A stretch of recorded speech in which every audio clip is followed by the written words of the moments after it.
احمد بن عثمان نے بیان کیا، ہم سے شریح بن مسلمہ نے بیان کیا، ہم سے ابراہیم بن یوسف نے بیان کیا، ان سے ان کے والد نے، ان سے ابو اسحاق نے بیان کیا کہ مجھ سے عمرو بن میمون نے بیان کیا، انہوں نے عبداللہ بن مسعود رضی اللہ عنہ سے سنا، وہ حضرت سعد بن معاذ رضی اللہ عنہ سے بیان کرتے تھے، انہوں نے کہا کہ وہ امیہ بن خلف کے جاہلیت کے زمانے سے دوست تھے، اور جب بھی امیہ مدینے سے گزرتا تو ان کے یہاں قیام کرتا تھا۔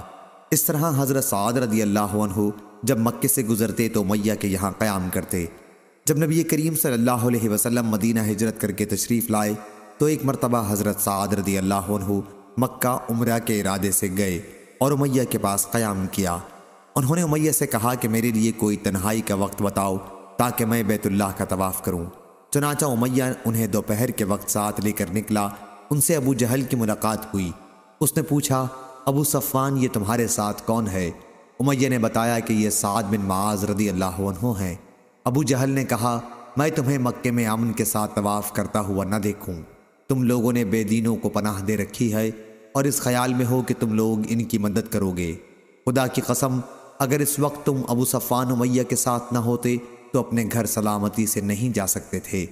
اس پر سعد نے کہا کہ اس وقت ان کی آواز بلند ہو گئی تھی کہ اللہ کی قسم اگر آج تم نے مجھے طواف سے روکا تو میں بھی مدینے کی طرف سے تمہارا راستہ بند کر دوں گا اور یہ تمہارے لیے بہت سی مشکلات کا باعث بن جائے گا۔ امیہ کہنے لگا، سعد ابو الحکم ابو جہل کے سامنے بلند آواز سے نہ بولو، یہ وادی کا سردار ہے۔ سعد رضی اللہ عنہ نے کہا، امیہ اس طرح کی گفتگو نہ کرو، اللہ کی قسم کہ میں رسول اللہ صلی اللہ علیہ وسلم سے سن چکا ہوں، تو ان کے ہاتھوں سے مارا جائے گا۔ امیہ نے پوچھا، کیا مکے میں مجھے قتل کریں گے؟ انہوں نے کہا کہ اس کا مجھے علم نہیں۔ امیہ یہ سن کر بہت گھبرایا اور جب اپنے گھر لوٹا تو اپنی بیوی سے کہا، ام صفوان دیکھا نہیں سعد میرے متعلق کیا کہہ رہے ہیں؟ اس نے پوچھا، کیا کہہ رہے ہیں؟ امیہ نے کہا کہ وہ یہ بتا رہے تھے کہ محمد صلی اللہ علیہ وسلم نے انہیں خبر دی ہے کہ کسی نہ کسی دن وہ مجھے قتل کر دیں گے۔ میں نے پوچھا، کیا مکے میں مجھے قتل کریں گے؟ تو انہوں نے کہا، اس کی مجھے خبر نہیں۔ امیہ کہنے لگا، خدا کی قسم اب مکے سے باہر میں کبھی نہیں جاؤں گا۔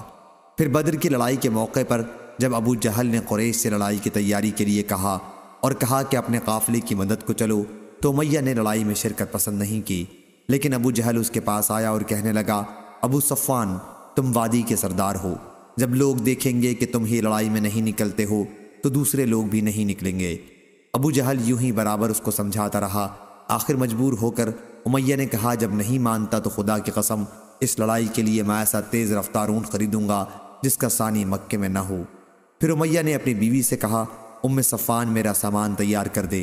اس نے کہا، ابو صفوان اپنے یسربی بھائی کی بات بھول گئے؟ امیہ بولا، میں بھولا نہیں ہوں، ان کے ساتھ صرف تھوڑی دور تک جاؤں گا۔ جب امیہ نکلا تو راستے میں جس منزل پر بھی ٹھہرنا ہوتا یہ اپنا اونٹ اپنے پاس ہی باندھے رکھتا۔ وہ برابر ایسی ہی احتیاط کرتا رہا جہاں تک کہ اللہ تعالیٰ نے اسے قتل کرا دیا۔ صحیح بخاری حدیث نمبر 3950۔